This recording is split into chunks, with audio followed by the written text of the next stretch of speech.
السلام علیکم۔ دنیا بھر کی تازہ ترین خبروں اور کرنٹ ایشو سے باخبر رہنے کے لیے ہمارا چینل سبسکرائب کیجیے اور رہیں ہر خبر سے باخبر۔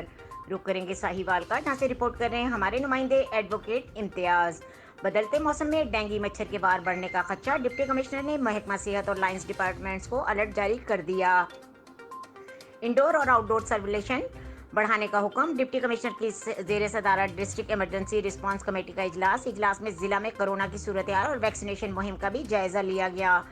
ڈینگی سرویلیشن کے دوران قبرستانوں، کباڑ خانوں، ٹائر ٹاپس اور لازمی چیک کیا جائے۔ تمام محکمہ انسداد ڈینگی سرگرمیوں میں باہمی رابطہ رکھیں۔ حکومت آئندہ ہفتے سے طلبہ کے لیے کورونا ویکسینیشن کی خصوصی مہم شروع کر رہی ہے۔ ویکسینیشن مہم کے حوالے سے ٹارگٹ لازمی حاصل کیا جائے۔ مزید خبروں اور اپڈیٹ کے لیے دیکھتے رہیں کے نیوز چینل انٹرنیشنل۔